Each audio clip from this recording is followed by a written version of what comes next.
Chers téléspectateurs, bonjour, bienvenue sur votre chaîne Espoir TV, car le meilleur reste à venir. En collaboration avec Promo Christ Channel, nous sommes très contents de faire ces émissions en direct de Londres. Comme vous le savez, nous essayons d'aller un peu partout pour pouvoir vous apporter des programmes de qualité. Vous avez l'occasion d'être édifié, d'être informé et d'être fortifié. Alors, j'ai le plaisir pour cette rencontre de retrouver un homme de la ville. Il est en Angleterre depuis quelques années déjà, où il exerce son ministère prophétique. J'ai nommé ainsi le prophète Jean-Claude Mukendi, qui va nous parler d'un thème important, l'onction pour la mission. C'est quoi avoir de l'onction? C'est quoi être un homme d'onction? Pourquoi avons-nous besoin d'être loin, d'avoir de l'onction? Nous allons voir ça avec lui d'ici quelques instants. Bonsoir, homme de Dieu, comment allez-vous? Bonsoir, maman Julie, je vais bien par la grâce de Dieu, vous-même. Ça va, c'est un réel plaisir de vous retrouver encore pour cette émission. Je vais vous demander la prière, s'il vous plaît, avant de commencer. Dieu notre Père, nous sanctifions ces moments et nous prions que ton esprit nous assiste et que Jésus soit élevé en toutes choses, du début à la fin. Au nom de Jésus, Amen. Amen. Alors, je vous ai présenté en tant qu'homme de la ville depuis pas mal d'années, parce que ça fait, waouh, vous êtes un patriarche ici en Angleterre. Vous présentez en quelques mots qui est le prophète Jean-Claude Mukendi, l'aigle. Je tiens d'abord à vous remercier, Sœur Julie, pour cette marque de confiance. Merci à vous. Surtout m'inviter sur votre plateau d'Espoir TV. Que Dieu bénisse cette œuvre. Amen. Et qu'il vous bénisse surtout votre époux, que je salue en passant, l'apôtre, que Dieu vous bénisse. Nous sommes là pour aider l'Église du Seigneur. Comme vous l'avez dit, je suis le prophète Jean-Claude Mukendi. Je suis le pasteur responsable de Yahweh Shammah Christian Center. Nous sommes une église prophétique apostolique basée ici à Londres, en Angleterre. Et pour le bien-aimé, m'appeler Aigle de l'Éternel. Alors, on va essayer de déjà rebondir sur ce que vous venez de dire pour éclairer les personnes qui nous regardent. Vous avez dit, vous êtes responsable d'une mission apostolique, prophétique. Une église apostolique et prophétique. Prophétique, on va revenir là-dessus.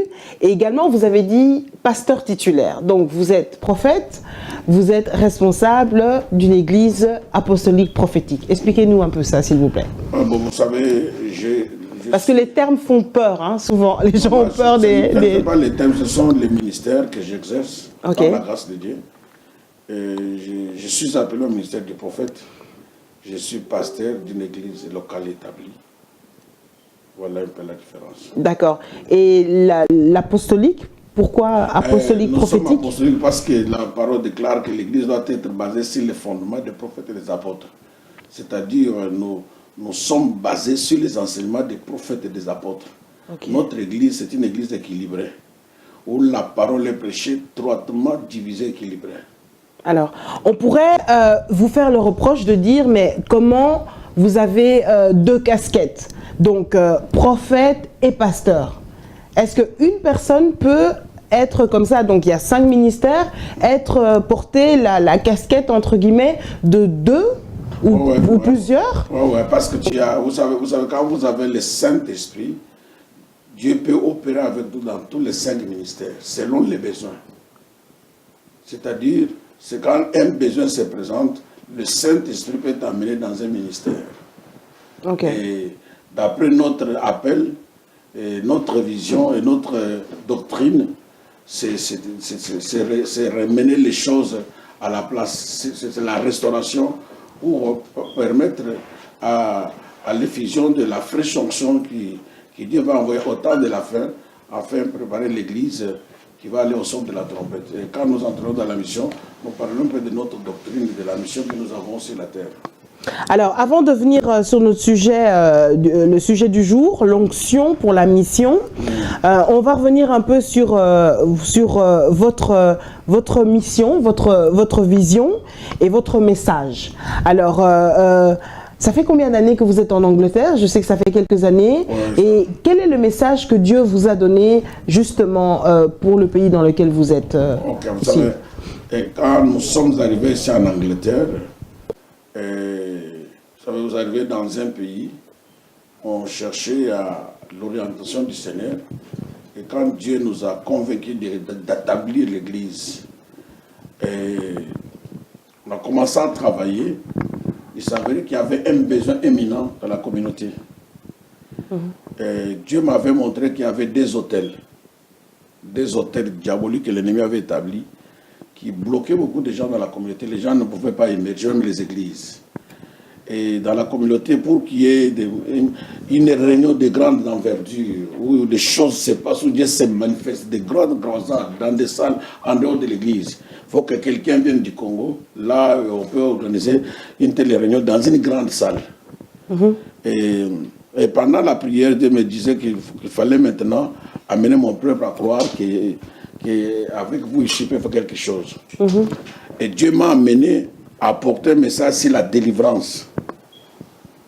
Un message de la délivrance. Là, on est combien d'années auparavant?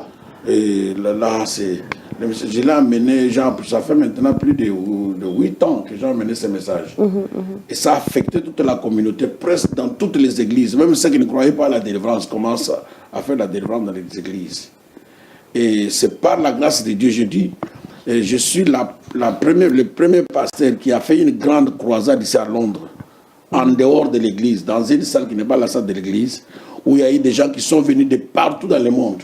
Je dis de partout. Et cette croisade est dénommée, c'est la ville connue par les gens. Nous voudrions voir Jésus. Je le fais chaque année au mois de novembre. Nous voudrions voir Jésus. Et le Seigneur est vu et le Seigneur se manifeste. J'avais loué une grande salle, il y avait plus de 2000 personnes ici au nord de Londres. C'était la première croisade qui s'est tenue par un pasteur de la ville qui n'est pas du Congo. Wow. Alors c'est de là où ça a fait un clic, où il y a eu un vent et de l'onction sur la délivrance et les miracles dans la communauté, où les églises ont commencé maintenant à s'ouvrir. Et vous savez, dans l'œuvre de Dieu, il y a des gens il y a les bâtisseurs, il y a les arroseurs, il y a aussi les récolteurs. C'est-à-dire, nous sommes parmi les bâtisseurs. D'accord. Le message principal du prophète Mukendi, c'est que Dieu vous a donné. C'est sur la restauration. Ma vision dans les Actes des Apôtres, après la Pentecôte, par la bouche autorisée de l'apôtre Pierre, la Bible déclare: le Seigneur qui vous a été destiné sera retenu jusqu'au rétablissement des choses. Alors viendra le temps de rafraîchissement. En d'autres termes, Dieu m'a appelé sur le rétablissement de l'Église. Le message de l'Église de ce temps de la fin, ce n'est pas le message de la réforme. L'Église n'a pas besoin de la réforme. L'Église, Seigneur, a besoin de la restauration. La restauration qui veut dire que la chose doit être remise sur son état original. Pas seulement être remise sur son état, ajoutant encore la qualité et la quantité. L'Église a besoin de la restauration en fonction de ce que le Seigneur m'a dit. Doit être rétablie sur les fondements des pratiques des prophètes et des apôtres. Alors, l'importance de revenir aux actes du livre des Actes des Apôtres. Alors, quand tout sera mis en ordre, alors viendra le temps de rafraîchissement. Le rafraîchissement, c'est le temps de la fraîche onction que Dieu va déverser sur l'Église. C'est pourquoi je suis amoureux du Saint-Esprit. Amen. Dieu va déverser une fraîche onction sur l'Église avant que le Seigneur ne vienne. Cette onction va bouleverser l'Église du dernier dimanche jusqu'au prédicateur.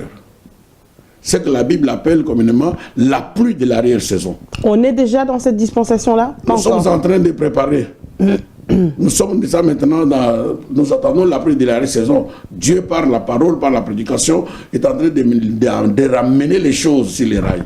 Alors, vous dites justement revenir au modèle de l'Église, qui est celui des Actes des Apôtres. Comment les apôtres apportaient le message, le rôle du Saint-Esprit de l'Église. Alors, quelles sont justement les choses sur lesquelles on doit revenir de manière précise? Là, est-ce que vous êtes en train de parler d'une Église, revenir dans le comportement de l'Église primitive? C'est ça? Mais nous parlons que nous sommes l'Église du temps de la fin. C'est écrit dans la Bible, je l'ai dit dans notre émission ici, que dans Apocalypse chapitre 3, ça c'est l'état actuel de l'Église. Oui. Si nous lisons Apocalypse chapitre 3, le Seigneur commence au début du chapitre avec un blâme sur l'Église. Il est en train de blâmer l'Église. Tu n'es ni chaud ni froid, je vais te vomir tout ça. Mais à la fin de ce chapitre, il y a une promesse pour un vainqueur. C'est lui qui vaincra. Je le ferai asseoir avec moi sur mon trône. C'est ça ce qui attend l'Église de ce temps. Il y a un trône pour un champion. Donc il faut qu'elle passe par cela. Elle doit passer par cet état complètement, où elle est complètement délabrée, où elle est complètement éteinte. Elle doit passer par là pour que la gloire de Dieu se manifeste. L'Église est en train de passer par là. C'est ça que nous sommes en train de faire. L'Église est en train de parler par là. Parce que l'Église que Jésus va prendre, c'est l'Église qui sera sans tache ni ride. Nous sommes en train de sanctifier son Église par la prédication de la saine doctrine dans l'Église, pour préparer cette épouse qui ira à la rencontre de son épouse sans tache ni ride. Alors vous dites également que c'est le temps de l'accomplissement de la prophétie du prophète Joël. Voilà. Revenez un peu sur là-dessus. Parce que si nous voulons vivre un temps de miracle, un temps de la grande gloire, c'est ça notre temps. Oui. C'est le temps où l'Église a besoin du Saint-Esprit. Parce que le diable s'est levé. Le diable a investi l'Église. Si nous entrons, nous reculons un peu dans l'Apocalypse chapitre 2. La parole déclare, je connais là où tu habites. Là où tu habites, c'est les synagogues de Satan. Et aujourd'hui, il y a la sorcellerie charismatique dans l'Église. Comment ça se fait ça? Mais j'arrive. Il y a ce que nous appelons onction, qui n'est pas onction. Il y a les sensations et les émotions religieuses aujourd'hui. Mais l'Église a besoin de la véritable onction du Saint-Esprit, qui change le cœur des gens, qui transforme le cœur des personnes, qui les amène à Christ. Et à la fin, Dieu opère les miracles. Qu'est-ce qui s'est passé? Comment ça se fait qu'on en est arrivé à ça, à cet état de choses? Où est-ce que le chrétien n'a pas été vigilant? Ouais, nous sommes en train de vivre la parabole des 10 vierges. Il y avait 5 qui avaient les lampes allumées et l'huile en réserve. Et les 5 aussi qui étaient des vierges mais qui étaient folles. Mais ils ont allé acheter de l'huile à côté. Il y a ce que j'appelle aujourd'hui les acheteurs de l'huile. Parce qu'ils somnolaient maintenant, ils sont allés acheter l'huile chez les voisins. Et ils ont amené maintenant un feu étranger dans l'église. Et pendant ce temps maintenant, le véritable enfant de Dieu doit prier pour que Dieu allume encore cette chaleur qu'ils avaient avant. Cette flamme qu'ils avaient avant. Parce qu'aujourd'hui, beaucoup ont abandonné le premier amour. Le Saint-Esprit est étouffé dans l'église. Il y a le feu étranger qui est entré dans l'église. Et l'église a besoin de la visitation du Saint-Esprit. C'est pourquoi nous apportons le message de la restauration pour amener les choses sur place afin que Dieu nous envoie ce baptême du temps de la fin pour que l'église puisse faire la grande moisson avant que le Seigneur ne vienne. En tant que prophète, vous êtes attristé, vous êtes en colère par rapport à tout ce que vous voyez autour de vous. Quel est votre sentiment personnel? Moi, je plaide dans mon cœur parce que aujourd'hui, les vrais sont devenus les faux et les faux sont devenus les vrais. Et c'est l'œuvre de l'ennemi. Et il y a une année, Dieu m'avait parlé d'un esprit diabolique.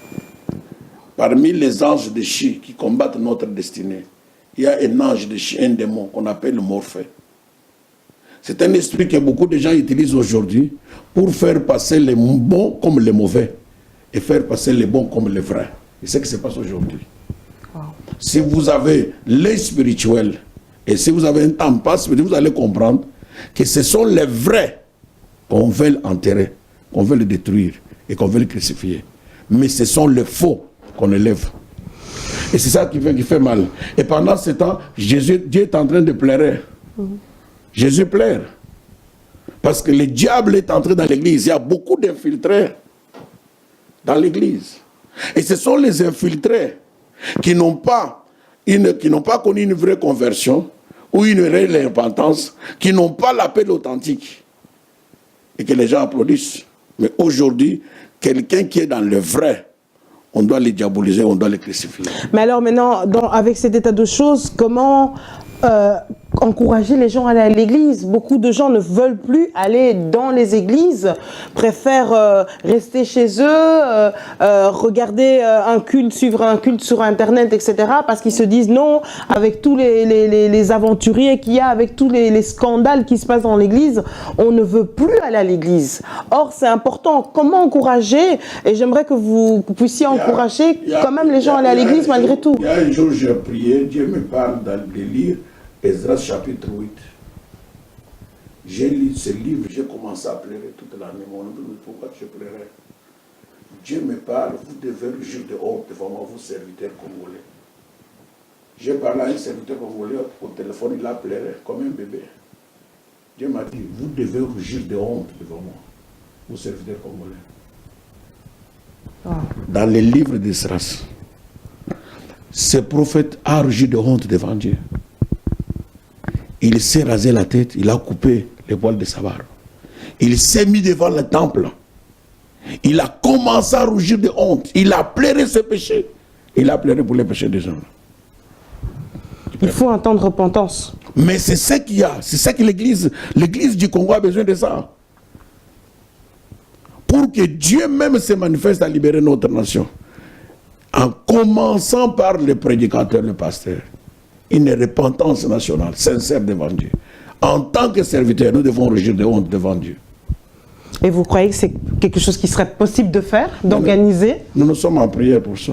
Nous sommes en prière pour ça. Alors, Dieu va citer des gens comme des Michel. Tout le monde ne s'est pas corrompu. Même 2 ou 3 qui vont amener un réveil au Congo. Vous allez voir. Dieu ne se laissera jamais remorquer. Dieu n'a pas besoin qu'on l'aide. Vous est tombé parce qu'il voulait aider Dieu. Dieu n'a pas besoin qu'on l'aide. Et ce qui va se passer, il y aura un déclic dans notre nation, il y aura un changement qui va se faire, les gens seront surpris. Dieu va le faire. Dieu pleure de ce qui se passe à l'église aujourd'hui. Si les gens ne vont pas à l'église, c'est parce que ceux qui sont à l'église sont maintenant devenus une barrière. Dans les temps, si on disait ce frère l'a pris, même au quartier, tout le monde sentait que c'est un frère, il sert en Christ. Mais aujourd'hui, le monde est dans l'église. Les mêmes personnes qui sont les samedis dans des boîtes de nuit, ce sont les mêmes personnes qui vont chanter le dimanche à l'église. Comment ces idéaux reviendront à l'église? Mais pourquoi? Alors, à l'église maintenant, il y a la haine, il y a la jalousie. Alors, ne parlons pas des pasteurs. Les pasteurs s'empoisonnent, les pasteurs se jalousent, les pasteurs se font du mal. Et certains pasteurs préfèrent que quelqu'un tombe pour qu'il soit élevé. Et moi, je me pose la question, la chute de l'un fera de toi ton élévation. Mais la légèreté, pourquoi on l'accepte? Pourquoi dans le temps, les serviteurs étaient quand même exigeants, étaient quand même sévères, il y avait une discipline. Pourquoi il y a autant de légèreté? Alors aujourd'hui, l'église est devenue comme un club social. Les hommes de Dieu ont peur de prêcher la vérité, de peur certainement, mais c'est en Europe. En Europe, si tu as 30 membres, 50 membres, c'est une grande église. C'est en Europe. Si tu as 30 membres, 50 membres, c'est déjà une grande église. Mais vous verrez un pasteur, parce qu'il y a quelqu'un qui le soutient, mais il ne peut pas prêcher la vérité de peur de le perdre. Wow. Donc, combien de mariages ont été célébrés pendant que la femme est enceinte, de peur de ne pas perdre ce couple, d'aller ailleurs? Il faut qu'on célèbre le mariage. Mais si vous allez plus loin, c'est l'abomination dans l'église. Le mariage est pour 2 personnes. Mais la femme enceinte, vous la passez au mariage. Vous mariez 3 personnes. Ça se fait dans les églises aujourd'hui. Et quand nous parlons de ces choses-là, les pasteurs se réunissent pour nous diaboliser. Et nous le disons. Moi, je n'ai pas besoin que les gens m'applaudissent. Parce que le but, c'est quand même d'amener les âmes au ciel. Mais c'est ça. C'est ça. Parce que finalement, on ne rend pas service, c'est même plus les conversions qu'on cherche. Mais nous voyons aujourd'hui, je dis dans la première émission, que les âmes sauvées sont rares aujourd'hui. Aujourd'hui, il y a la changelisation. Les gens changent les églises. Wow. Quelqu'un qui se lève aujourd'hui, il prend dimanche chez toi, dimanche chez le frère David, chez mon jeune frère Stéphane, et il s'est fait l'église, qui n'a pas gagné. Il a des anciens de l'église qui n'ont même pas été formés. Quelqu'un qui quitte une église, il est ancien là-bas, il vient dans mon église, ancien. Quelle doctrine il a amené? Vous dites d'ailleurs, il y a une différence entre être christianisé et évangélisé. Évangélisé, ouais. Parce que beaucoup sont christianisés, ils ne sont pas évangélisés. Être évangélisé, c'est quelqu'un qui a connu les métamorphoses spirituelles. Un changement radical s'est opéré dans sa vie. Il a changé les directions. Il est né de nouveau. Il est évangélisé. Christianisé, c'est quelqu'un qui a pris les noms des chrétiens. Wow. Il y a des nations christianisées. L'Angleterre est christianisée. L'église catholique, tout le monde savait des chrétiens. Mais il n'y a pas un changement de cœur. Non. L'onction. Alors, vous dites quelque chose d'extraordinaire. Dieu n'a pas besoin de la capacité des hommes, mais de leur disponibilité. Lorsqu'il trouve quelqu'un de disponible, il met en cette personne la capacité et c'est ce qu'on appelle l'onction. C'est ça la définition. Je peux encore la définir. L'onction, c'est une capacité surnaturelle que Jéhovah accorde à un humain pour accomplir un mandat divin. Wow, ok. Capacité surnaturelle Que Jéhovah donne à un homme accorde à un humain pour accomplir un mandat divin. divin. Okay. Alors, si l'éternel Dieu t'appelle, il t'accorde cette capacité surnaturelle. C'est ce que j'appelle l'onction. Ok, alors qui est appelé?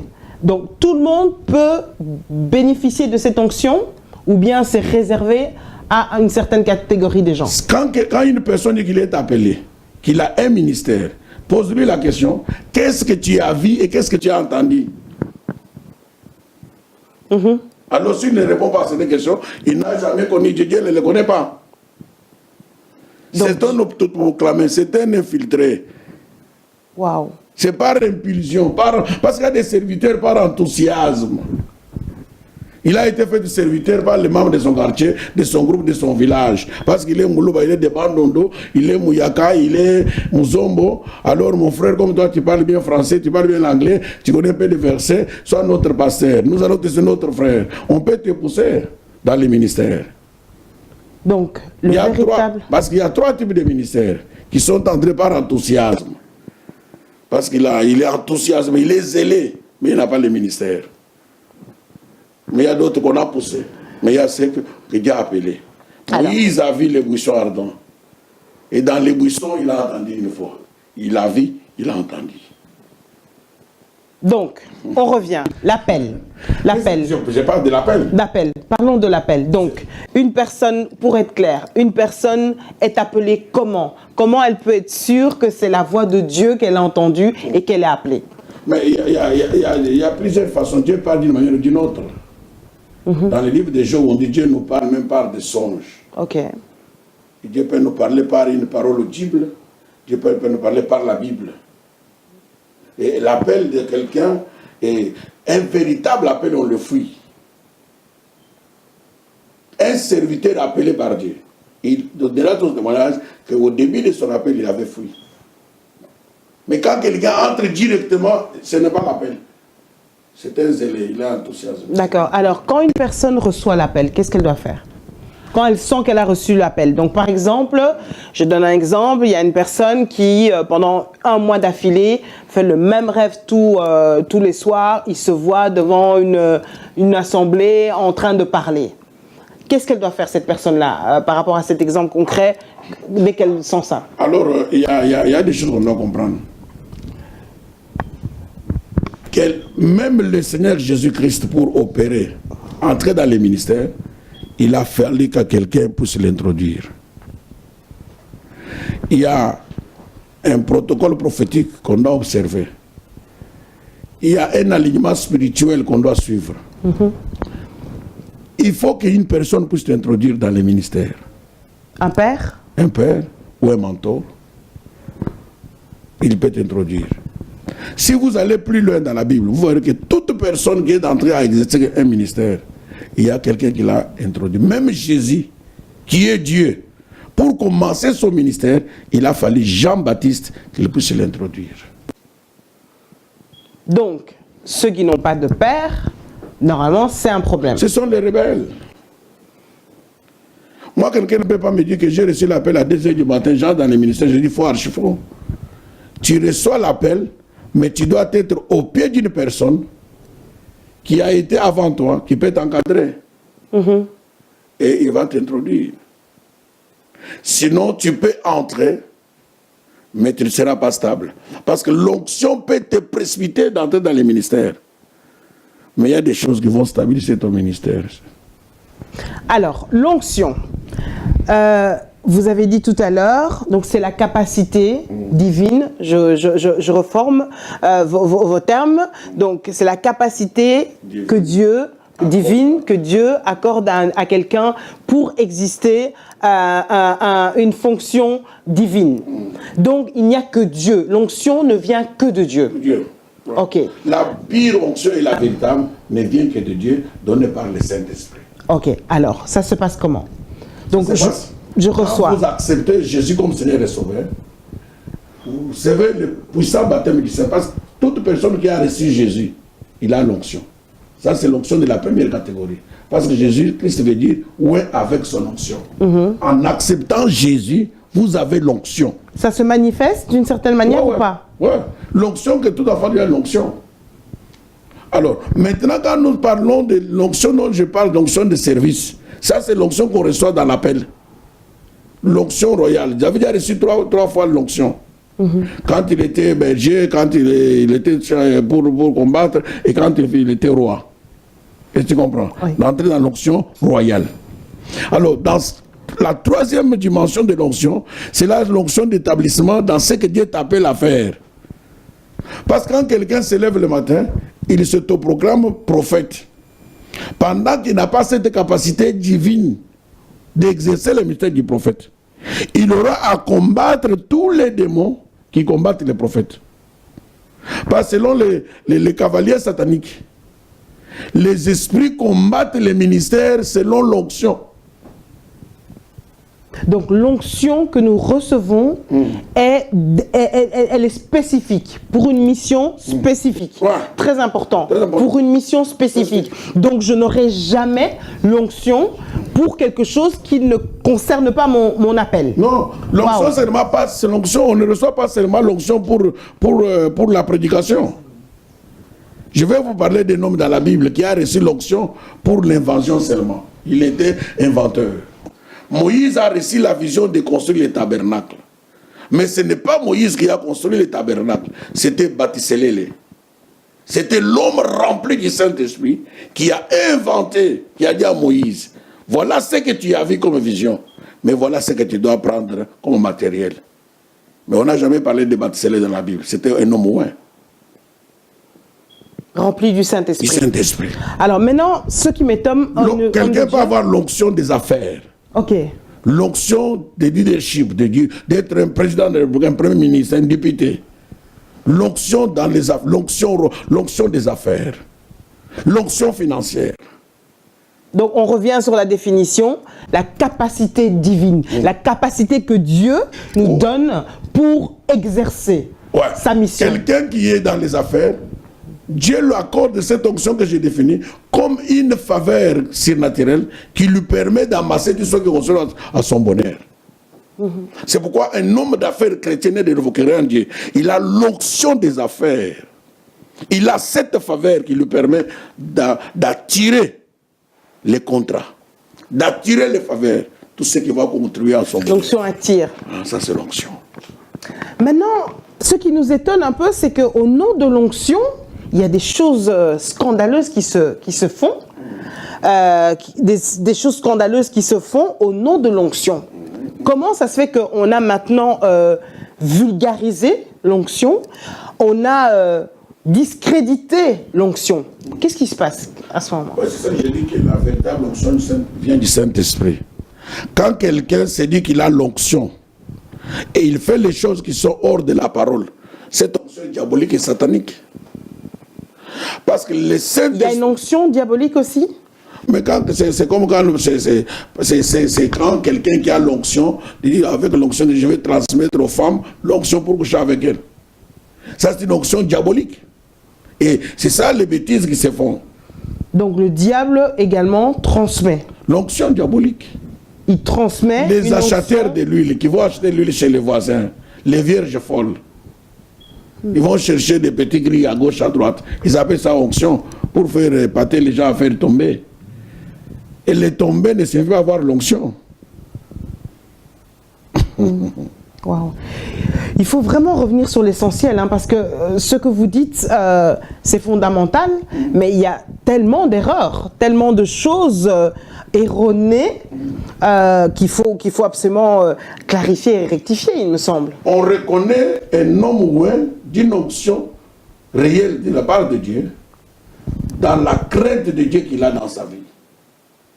Quelqu'un qui n'a pas une petite crainte de Dieu, qui croit à Dieu comme c'était son grand-père, où il faut se jouer à la barre, il n'a pas une véritable onction de Dieu, il a l'onction diabolique. Parce que le Saint-Esprit nous convainc d'abord du péché.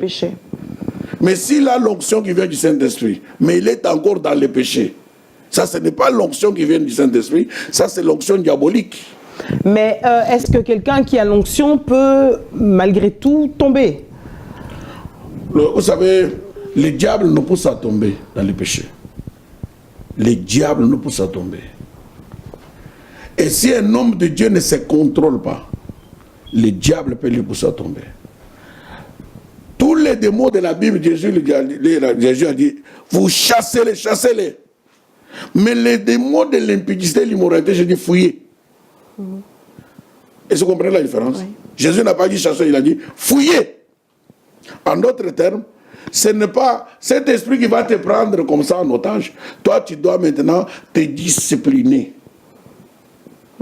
Et la Bible ajoute dans Galates, marchez selon le Saint-Esprit, vous n'accomplirez pas les désirs de la chair. En d'autres termes, ça demande la discipline personnelle. Quand la personne n'est pas disciplinée, malgré l'onction, tu vas tomber. On peut perdre son onction? J'arrive. Quand on a l'onction, tu ne deviens pas un spirit. Tu es un homme. Mais c'est cette capacité qui t'aide à faire ce qui est bon pour Dieu. Mais si tu ne te contrôles pas physiquement, charnellement, tu vas faire les choses de la chair. Okay. Tu vois? Alors, l'onction, cette grâce que Dieu t'accorde, la Bible dit, Dieu ne se renonce pas de son don et son appel. Quand quelqu'un a l'onction de la véritable, l'onction de Dieu, il se met à jouer avec le péché. Qu'est-ce qui arrive dans sa vie? Au lieu qu'il y ait une montée, il va maintenant faire la descente. Et il deviendra comme une voiture où il faut changer l'huile. On fait les vidanges. L'huile est là. Malgré que tu continues à rouler la voiture, mais tu sentiras que ça ne marche pas très bien. Il faut faire les vidanges. Et lui-même sentira que malgré tout ça, il faut faire les vidanges. Alors c'est pour dire que quelqu'un qui a l'onction de Dieu, s'il s'amuse avec le péché, il va étouffer le Saint-Esprit en lui. Il va attrister le Saint-Esprit. Il peut avoir quelques miracles, Dieu, parce que c'est les dons. Mais à la fin, il sentira que dans sa conscience, il est déjà loin de Dieu. Alors, parlons des miracles, des prodigues. Aujourd'hui, on voit tellement de personnes qui ont l'onction, en tout cas c'est ce qu'elles disent, et pourtant, rares sont les miracles, rares sont les prodigues. On voit très peu de signes de manifestation. Comment ça se fait? Alors, c'est ce que je dis qu'on doit surveiller. Quand nous parlons de l'onction, l'onction amène les gens, le véritable miracle, le premier miracle, c'est le salut de l'âme. Tu vois, vous voyez, après la Pentecôte, Pierre a prêché l'évangile, il y a eu au moins 3000 convertis. Tu vois l'onction. Oui. Mais avec la tombance, tout ce que nous voyons aujourd'hui. Je prends l'exemple dans la Bible. Les gens qui sont venus pour arrêter Jésus sont tous tombés. Les gens qui sont venus pour arrêter Jésus, tout en s'approchant de Jésus, ils sont tombés. Mais l'intention qu'ils avaient d'arrêter Jésus n'avait pas changé, malgré qu'ils étaient tombés. Ils se sont remis debout jusqu'à arrêter le Seigneur. Le fait de tomber ne signifie pas que l'onction est dans la personne. Parce que nous voyons beaucoup de sorciers tomber dans l'église, mais ils ne sont pas changés. Il y a des émotions ecclésiastiques aujourd'hui. Les gens aiment les sensations. Les gens aiment les sensationnels. Quand quelqu'un se met comme ça, il commence à dire, je vois les anges, ils sont là. Alors, encore une parenthèse avec ce ministère des anges. Nulle part dans la Bible, le Seigneur a dit que les anges vont nous accompagner, vont nous dire le message à dire. C'est le Saint-Esprit. Mais l'ange est là pour nous épargner du danger, pour ceux qui craignent le Seigneur. Et puis, comme le ministère des anges, aujourd'hui, dans notre communauté, je te dis que je suis en train de faire la licence en missiologie. Il y a beaucoup de choses à dire sur les anges. Vous-même, vous vous rendez compte qu'il y a des choses que vous aviez dites qui étaient erronées? Non, moi j'ai venu le Seigneur, j'ai eu une formation des assemblées de Dieu. Okay. J'ai eu une formation des assemblées de Dieu. Avec les assemblées de Dieu, tout était clair. Même sur les anges, même sur toute la prophétie, tout ça, je suis formé des assemblées de Dieu. Là, je n'ai pas de lacune. L'onction pour la mission, quelle devrait être la mission générale des hommes et des femmes moins?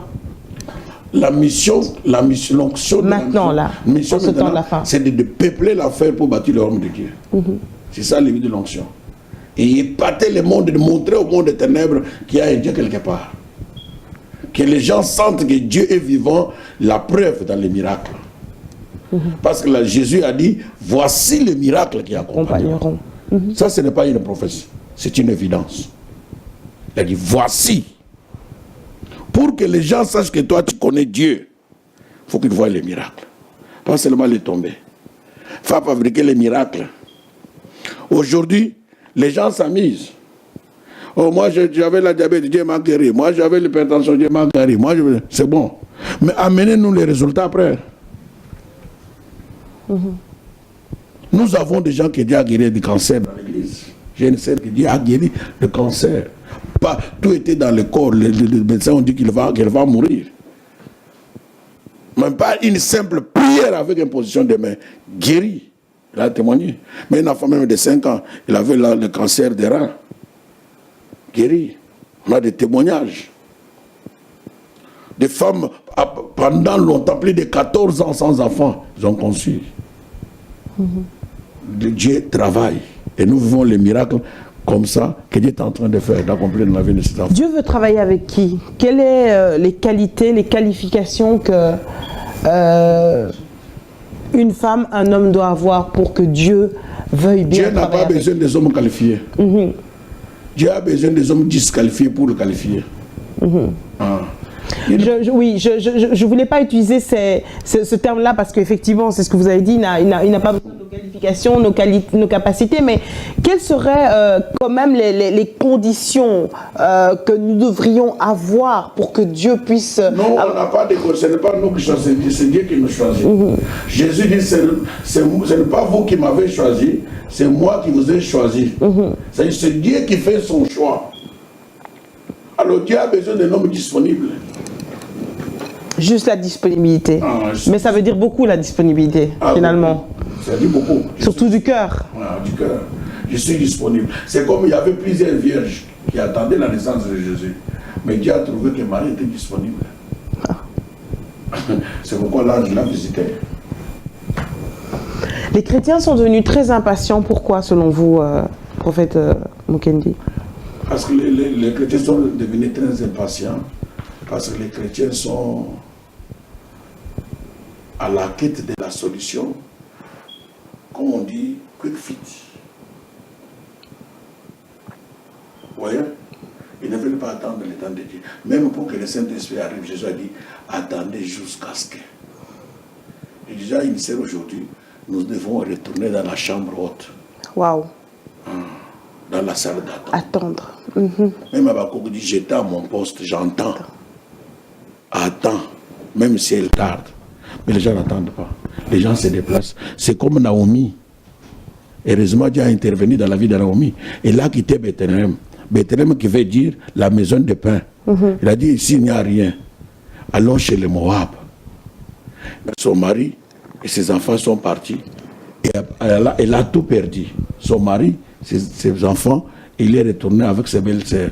Mais il a appris que l'Éternel a visité son peuple, Bethléem.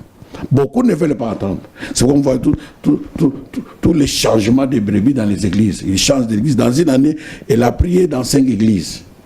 Là-bas, on fait tomber les gens. Là-bas, il y a des miracles. Elle ne veut pas entendre. Mais si un enfant de Dieu qui vient ici ce soir, elle attend la promesse de Dieu dans l'église, là où Dieu l'a appelé. Même si ça tarde, il y a un Dieu quelque part, Dieu va faire. Amen. Alors, nous sommes encore dans le premier trimestre de l'année 2016. Qu'est-ce que Dieu vous a dit pour cette année 2016 et qu'est-ce que vous pourriez partager avec le peuple de Dieu en ce qui concerne l'année 2016, prophète Jean-Claude? Pour moi et pour l'église Yahweh Shama, nos messages de cette année, c'était l'année de l'invention prophétique, c'est-à-dire nous devons tout ramener. Quelles que soient les erreurs qu'on a commises l'année passée, quelles que soient les faiblesses, quel que soit tout ce que tu as fait, nous servons un Dieu d'amour, un Dieu de compassion. Sa grâce est suffisante. La croix du Seigneur a été tellement suffisante, quel que soit tout ce que tu as fait. Mais Dieu veut que cette année, tu puisses tout ramener. Si nous allons dans le 2 Samuel chapitre 30, à cause d'une petite bêtise, David a abandonné le camp, l'ennemi a envahi le camp, il a tout ramené. Les femmes, les biens, les brebis. Mais quand David est revenu, il a trouvé que tout était chamboulé, tout était parti. Mais il a consulté l'Éternel. Poursuivrai-je les ennemis? Dieu lui a dit, tu les poursuivras et tu ramèneras tout. Ça, c'est le message que Dieu nous a donné cette année. Nous poursuivrons nos ennemis et nous allons tout ramener. Amen. Alors, nous sommes déjà à la fin, ça passe tellement vite, mais je pense qu'on aura l'occasion de faire plusieurs émissions ensemble. Le mot de la fin, pour encourager le peuple qui nous suit, donc une petite conclusion en quelques minutes, s'il vous plaît. Le mot de la fin, s'il vous plaît. Je voulais dire à quelqu'un qui nous a suivis de garder bien les dépôts que tu as et de marcher vraiment dans l'amour du Seigneur, dans la crainte de Dieu, car Jésus revient bientôt. Ne sois pas emballé par les mouvements, mais crois la parole de Dieu. Sois conscient que Dieu est là et Dieu se manifestera et ta joie sera parfaite. Que mon Dieu vous bénisse.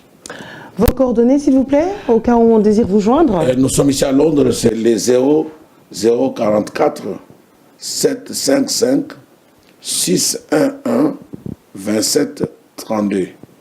Le prophète Jean-Claude Mukendi, Aigle de l'Éternel. La page Facebook également, Jean-Claude Mukendi. Merci beaucoup, à très bientôt. Nous allons normalement bientôt faire une émission en direct où vous allez répondre à des questions qu'on pourra vous poser.